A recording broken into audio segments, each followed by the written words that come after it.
வணக்கம் நண்பர்களே, உங்கள் எம்எஸ். தமிழ்நாடு வெட்னரி கவுன்சிலிங் இப்போ வந்து நடந்துக்கிட்டு இருக்குது. பிவிஎஸ்சி அண்ட் ஏஹெச் கோர்ஸுக்கும் பிடெக் கோர்ஸுக்குமான கவுன்சிலிங்க்கான ரெஜிஸ்ட்ரேஷன் பண்ணி சாய்ஸ் ஃபில்லிங், அதாவது campus preference BVSc and AH எடுக்கக்கூடிய ஸ்டூடெண்ட்ஸும் பிடெக் எடுக்கக்கூடிய ஸ்டூடெண்ட்ஸ் வந்து கோர்ஸும் சாய்ஸ் ஃபில்லிங்கில் கொடுத்துக்கிட்டு இருக்கிறீங்க. இப்போது ஸ்டூடெண்ட்ஸ் எல்லாத்துக்குமே வந்து நமக்கு சீட் கிடைக்குமா அப்படிங்கிற கேள்வி எல்லாத்து மத்தியிலையும் இருக்குது. ரைட். இப்போ வந்து சீட் கிடைக்குமா கிடைக்காதா அப்படிங்கிறதுக்கான 2-3 காரணிகள் இருக்குது. ஒன்றா நம்ம பார்க்கலாம். ஃபஸ்ட் விஷயம் என்ன அப்படின்னு பார்த்தீங்கன்னா, கட் ஆஃப் மார்க். லாஸ்ட் இயரை விட இந்த வருஷம் கட் ஆஃப் மார்க் வந்து நல்லாவே ரைஸ் ஆகிருக்கு. கட் ஆஃப் மார்க் மட்டும் இல்லை, ரேங்க்குமே நிறைய வந்து சேஞ்ச் ஆகிருக்கு. நீங்கள் லாஸ்ட் இயர் ரேங்கோட இந்த வருஷத்தை ரேங்கை கம்பேர் பண்ணி பார்த்தீங்கன்னா கட் ஆஃபுக்கு எவ்வளோ சேஞ்ச் வந்திருக்குது அப்படிங்கிறத பற்றி நீங்கள் தெளிவாக தெரிஞ்சுக்க முடியும். ஸோ இந்த ஒரு விஷயம் வந்து கட் ஆஃப் மார்க்கை ஸ்லைட்டாக இன்க்ரீஸ் பண்ணுறதுக்கான பாசிபிலிட்டிஸ் எல்லாமே இருக்குது. ரெண்டாவது விஷயம் என்ன அப்படின்னு பார்த்தீங்கன்னா, எம்பிபிஎஸ் கவுன்சிலிங், அதாவது மெடிக்கல் சீட் கிடைக்குமா கிடைக்காதா அப்படிங்கிற ஒரு எட்ஜில் இருக்கக்கூடிய ஸ்டூடெண்ட்ஸ் வந்து நம்ம வெட்னரி எடுத்து வைக்கலாமே, ஏன்னா மெடிக்கல் தான் போக முடியல, அட்லீஸ்ட் வெட்னரியாச்சும் படிக்கலாமே அப்படிங்கிற எண்ணத்தோட இருக்கக்கூடிய ஸ்டூடெண்ட்ஸ் வந்து இருக்காங்க. அவங்க இந்த வெட்னரி கவுன்சிலிங்குள்ளே இப்போ உள்ளே வருவாங்க. ஏன்னா மெடிக்கல் கவுன்சிலிங் வந்து ஸ்டேட் கவுன்சிலிங் 30ஆம் தேதி தான் ஸ்டார்ட் ஆக போகுது. அதனால் வந்து இந்த ரவுண்ட் ஒன் கவுன்சிலிங் முடியும் போது, வெட்னரி கவுன்சிலிங் முடியும் போது மெடிக்கலுக்கு எத்தனை பேர் போவாங்க அப்படிங்கிறதுக்கான உறுதியான வாய்ப்புகள் தெரியாதனால அந்த எட்ஜில் இருக்கக்கூடிய ஸ்டூடெண்ட்ஸ், மெடிக்கல் கிடைக்கலாம் கிடைக்காமையும் போகலான்னு இருக்கக்கூடிய ஸ்டூடெண்ட்ஸ் வந்து அடுத்த ப்ரிஃபரன்ஸாக வெட்னரி சயின்ஸ் வச்சுருக்காங்க. அவங்க உள்ளே வருவாங்க. இவங்க வந்து காம்படிஷனை இன்னும் டஃப் பண்ணுவாங்க. ஒருவேளை அவங்களுக்கு சீட் கிடச்சிருச்சு அப்படின்னா இந்த சீட்டை வந்து டிஸ்கன்டினியூ பண்ணுவாங்க. ஸோ இந்த இடத்துல ஸ்டூடெண்ட்ஸ் கவனிக்க வேண்டிய மிக முக்கியமான விஷயம் என்ன அப்படின்னு பார்த்தீங்கன்னா, நீங்கள் கண்டிப்பாக கேம்பஸ்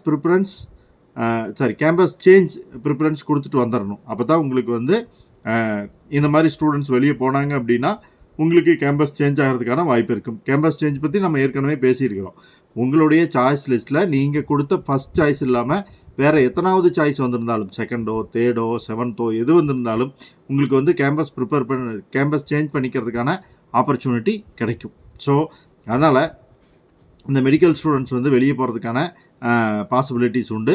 அது மட்டும் இல்லாமல் இன்னொரு விஷயமும் நடக்கும். ஃபஸ்ட்டு ஸ்டார்டிங்கில் அலாட்மெண்ட்டுக்கு அப்புறம் பார்த்தீங்கன்னா ஸ்டூடெண்ட்ஸ் வந்து நமக்கு என்ன காலேஜ் கிடைக்குது அப்படின்னு பார்த்துட்டு வெளியே போகலாங்கிற ஐடியாவோடு இருக்கக்கூடிய ஸ்டூடெண்ட்ஸும் இருக்கிறாங்க. ஸோ அப்படி வெளியே போகும்போது நமக்கு கொஞ்சம் கீழே இருக்கக்கூடிய ஸ்டூடெண்ட்ஸ்க்கான வாய்ப்பு கிடைக்கும். மூணாவது விஷயம் என்ன அப்படின்னு பார்த்தீங்கன்னா, என்ஜினியரிங் கவுன்சிலிங். ஸ்டூடெண்ட்ஸ் மத்தியில் பெரிய ஆசிலேஷன் இருக்குது. என்ஜினியரிங் போகலாமா வெட்னரி போகலாமா, எதுக்கான ஆப்பர்ச்சுனிட்டி அதிகம், வெட்னரியா என்ஜினியரிங்கா அப்படிங்கிற ஆசிலேஷனில் இருக்கக்கூடிய ஸ்டூடெண்ட்ஸ் நிறைய பேர்த்த நான் பார்த்துருக்கேன். ஸோ அந்த மாதிரியான ஸ்டூடெண்ட்ஸ் வந்து சீட் கிடைச்சதுக்கப்புறம் அதை ஹோல்டு பண்ணவும் பார்ப்பாங்க. சில ஸ்டூடெண்ட்ஸ் வெளியே போகவும் செய்வாங்க.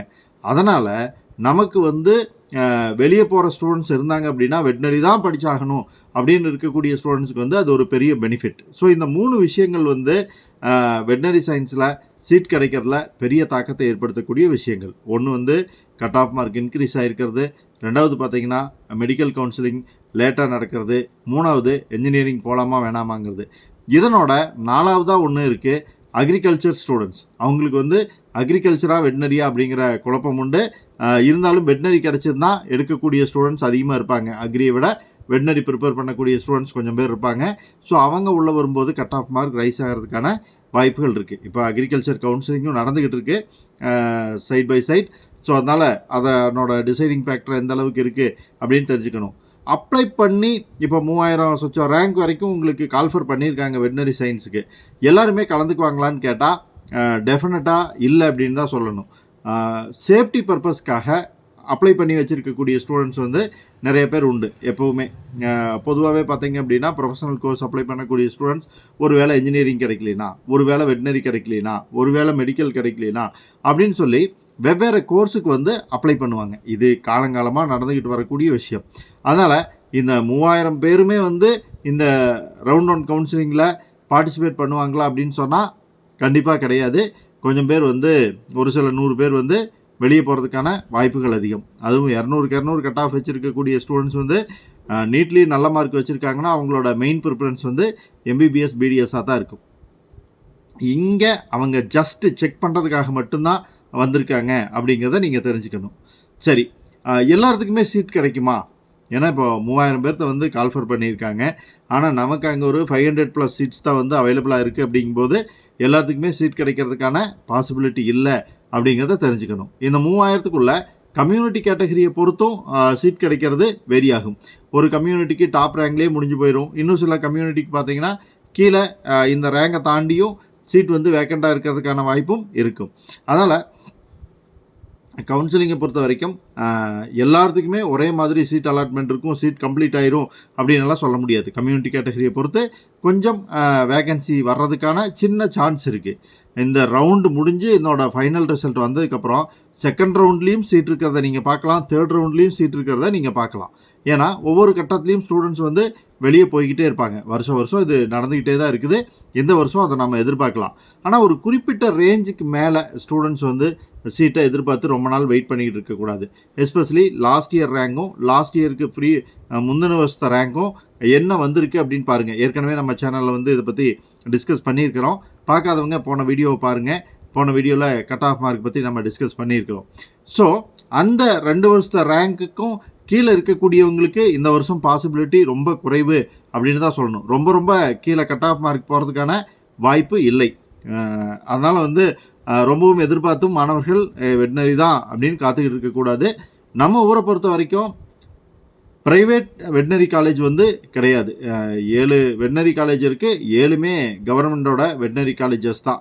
என்ன சீட்ஸ் வந்து ரொம்ப கம்மியாக இருக்கிறது ஒன்று தான் கவலைக்குரிய விஷயம். வெட்டினரி படிக்கணும்னு அவளோட இருக்கக்கூடிய பல ஸ்டூடெண்ட்ஸுக்கு வந்து ஆப்பர்ச்சுனிட்டி கிடைக்காம போகிறதுக்கான காரணம் அதுதான். அதனால் வந்து எல்லா ஸ்டூடெண்ட்டுக்கும் கிடைச்சிரும் அப்படிங்கிற உத்தரவாதத்தை இங்கே யாருனாலையுமே வந்து தர முடியாது. டாப் ரேங்கில் இருக்கக்கூடிய கண்டிப்பாக நான் வெட்டினரி தான் பண்ணணும்னு நினைக்கக்கூடிய ஸ்டூடெண்ட்ஸுக்கு வந்து பாசிபிலிட்டிஸ் வந்து அதிகமாக இருக்குது. ஸோ உங்களுடைய கட் ஆஃப் மார்க் கம்மியாக இருக்குது அப்படின்னா நெக்ஸ்ட் ஆப்ஷனை நீங்கள் பார்க்குறது வந்து பெஸ்ட்டாக இருக்குது. ரொம்ப லோ கட் ஆஃப் மார்க் வச்சுக்கிட்டு வெட்டினரி மட்டும்தான் என்னோடய எய்ம் அப்படின்னீங்கன்னா நமக்கு வேறு ஆப்பர்ச்சுனிட்டி இல்லை அப்படிங்கிறத வந்து நீங்கள் ஞாபகத்தில் வச்சுக்கணும்.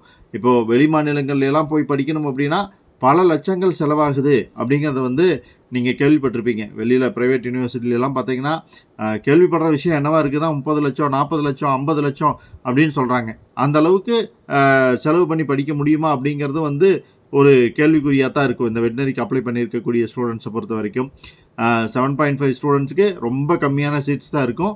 ஆனால் அப்ளை பண்ணியிருக்கக்கூடிய ஸ்டூடெண்ட்ஸோட எண்ணிக்கை ரொம்ப ஜாஸ்தியாக இருக்கும். அதனால் எங்களுக்கு சீட் கிடச்சிருமா, எந்த மாதிரி காலேஜில் கிடைக்கும் அப்படிங்கிறது எல்லாத்தையும் ஒரு அலசி ஆராய்ஞ்சு பார்த்துட்டு, ஏன்னா ஒரு மினிமம் நம்பர் ஆஃப் சீட்ஸ் தான் வந்து 7.5 ஸ்டூடெண்ட்ஸுக்கு வந்து அலாட் பண்ணுறாங்க அப்படிங்கிறதுனால ரொம்பவே கேர்ஃபுல்லாக இருக்கணும். 7.5 ஸ்டூடெண்ட்ஸ் இதை மட்டுமே டிபெண்ட் பண்ணிகிட்டு இருக்காம ஸோ என்ஜினியரிங், அக்ரி, வெட்னரி இந்த மாதிரி ப்ரொஃபஷனல் கோர்சஸில் எதெல்லாம் உங்களுக்கு பாசிபிலிட்டி உண்டோ எல்லாத்தையுமே அப்ளை பண்ணி வச்சு அட்டனும் பண்ணி வச்சுருங்க. கவுன்சிலிங்கை உங்களுக்கு எதில் பெஸ்ட்டாக கிடைக்குதோ அதில் ஜாயின் பண்ணிக்கலாம்.